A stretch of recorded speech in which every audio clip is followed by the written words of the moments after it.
Hey there, I'm the Communication Doc, and I'm going to start a series of videos that I'm calling How to Correct Your Most Common Communication Challenges. Now, when you think about communication, most people think communication is just talking to another person, right? But communication is actually a pretty complicated process, and that's why we are challenged when we try to communicate effectively.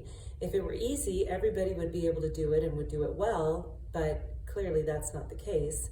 That's why more than 65% of couples claim that communication problems are the reason why their relationships end. So we know communication is challenging, and we know we have problems with communication. So I'm going to, in this first video, explain to you a little bit about communication and why it's challenging.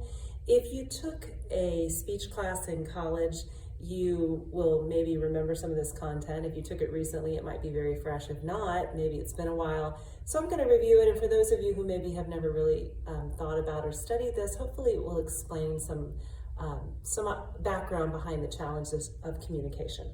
So I am not an artist, but I'm going to try to draw a diagram here on the board. So I've got two people. You got to have two people to really have communication. You have intrapersonal communication, which is communicating with yourself, but we're talking about communicating with other people. So there are my two people. And these two people are going to send what are called messages to each other. So I'm going to write the word message. Now,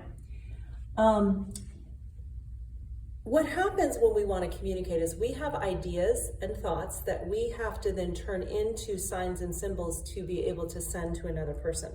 So those signs and symbols are going to be, symbols are words stand for something else, and signs are going to be direct evidence of something that we're communicating, which is primarily nonverbal.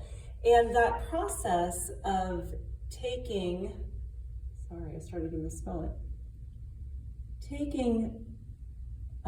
thoughts and ideas and turning them into signs and symbols is called encoding. Well, then the person who receives those signs and symbols has to do the exact opposite, which is called decoding. They take the signs and symbols and translate them back into thoughts and ideas. Now, I'd like to say that it's that simple, that I take my ideas, I send them to the other person in a message, they take them and they interpret them, but often, most communication, especially face-to-face, this is happening simultaneously. So I'm encoding and decoding at the same time, and obviously that can make it very complicated. Our messages are sent through what is called a channel. Now, channel just means the method that the message travels. So for example, if I'm face-to-face, then obviously I'm using verbal and nonverbal communication. If I'm using my phone, then I'm using mediated communication. So we have a variety of means by which we can communicate, and there are positives and negatives to those different channels that we could possibly use. There's also the context of communication, which I'm going to represent by this big cloud here. So in the context of communication, we can have what is called noise. And noise can be internal, external, or semantic. So internal noise is noise within me. For example, it could be physiological, that is like I'm hungry, I'm tired. It could be psychological, that I'm stressed or I'm distracted by something. Maybe I'm at work and I'm distracted because of something that happened at home. External noise is noise in the environment. So if you're having a conversation at a restaurant and it's very loud or you keep getting interrupted, that would be external noise. And semantic noise has to do with meaning. So if I were explaining this in very large words you've never heard before and not defining those words, that would be semantic noise. You don't understand the meaning of what is being communicated. In addition to all of this, we also have, this is one encounter of communication, but this encounter of communication is impacted by the encounters that have happened prior to it, and this encounter will impact all the encounters that happen after it. So you can see how communication challenges occur. They can happen where I'm taking my thoughts and maybe I'm not choosing the best or correct signs or symbols to communicate. I could potentially choose the wrong channel. Sometimes I'm simply not communicating the right message, or the message that I'm choosing to communicate, maybe I shouldn't be. It can happen as the person who is receiving those signs and symbols translates them back into ideas. That can be a misunderstanding of a message.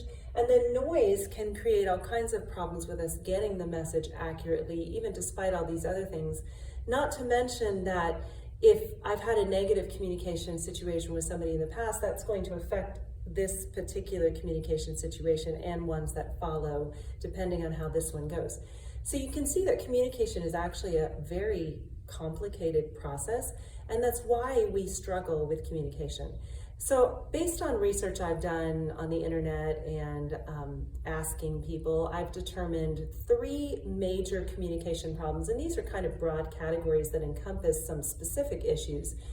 But the 3 that I'm going to discuss in the videos that follow are misunderstanding, miscommunication, and poor listening skills. Now, misunderstanding has to do with both my understanding of myself and my understanding of others and how that impacts the way that I choose to communicate and I interpret messages. Miscommunication has to do with this encoding process, that is the signs and symbols that I'm choosing to communicate. I need to understand that so I can communicate and choose the best signs and symbols. And then poor listening obviously is going to impact multiple aspects of the communication process. So stay tuned for my next videos where I'll start diving into some of the different aspects of these 3 common communication problems. And until next time, let's get communication healthy.